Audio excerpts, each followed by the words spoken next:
Harold and Kumar are back, and they've somehow managed to get stuck this time in Guantanamo Bay. John Cho has once again teamed up with his partner Cal Penn in the follow-up to their first film. Harold and Kumar go to White Castle. This new comedy opened in theaters around the country earlier today. Here now, scenes from Harold and Kumar escape from Guantanamo Bay. I know your operation's funded through drugs. This is typical government, sir. Hey, shut up, shut up, shut up. I'm trying to explain it. Shut up. Harold! Shut up. Do we have the right to make a phone call? Yeah. Oh, yeah. I'm sorry. You want rights now. You want films right now. Is it time? Is it freedom o'clock? Guess what? What? Where you guys are going, they have never even heard of rights. Well, where are we going?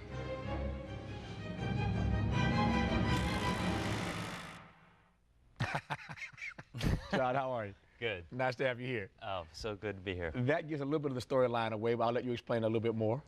Okay, well, the first movie, this movie picks up right where the first movie left off. We're trying to get to Amsterdam, and on the way, Kumar brings a bong onto the plane, and somebody thinks it's a bomb, and we get sent to Guantanamo Bay. We escape, and hilarity ensues. I don't know how one confuses a bong with a bomb, but that's another story. That is another story. It's a very inventive, menacing-looking bong. Yeah. Yeah. I was looking at some numbers here, and I wouldn't normally throw these numbers out, but I am because I think it makes the point that I want to make. If these numbers I read were correct, this first movie, Harold and Kumar Go to White Castle, made about, depending on what you read, $10 million. $9 or $10 million at the theaters, but it goes on to become a cult classic. It's on its way to becoming a cult classic. In DVD sales, it makes like 60 million. So it's like 9 or 10 at the box office. 60 million in DVD sales. I'm sure your accountant has told you something. If you hadn't, now you know. Now I know. Yeah.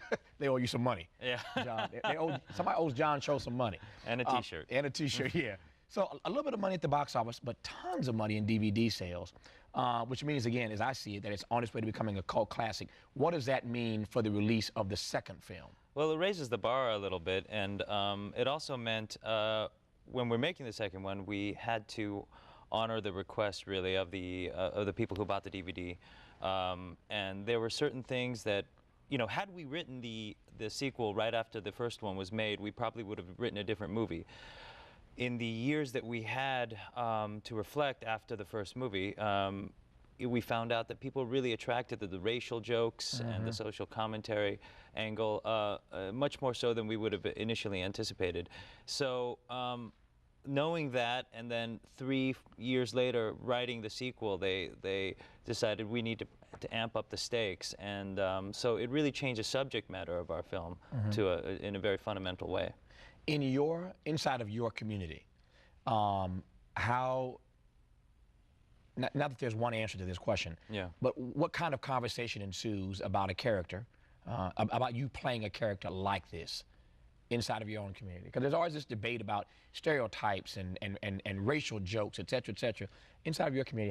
How's that conversation take flight? Well, it's been generally positive, and you know, there was a time, I would say, in the 80s when in American film and television, you know, the stereotypes are very sharp and crude, and people complained. And the response by Hollywood was to make sort of watered down neutral characters. So it was just that instead of making a strong negative stereotype, they just sort of they responded by making a strong positive stereotype. So now on television and film, there's been, you know, the kind Asian nurse or the policeman or whatever, and they've just been sort of narratively neutral characters. And so people have been really excited about this portrayal for a couple of reasons. One, he's the protagonist of the movie, or the two Asian Americans are the protagonists of the movie.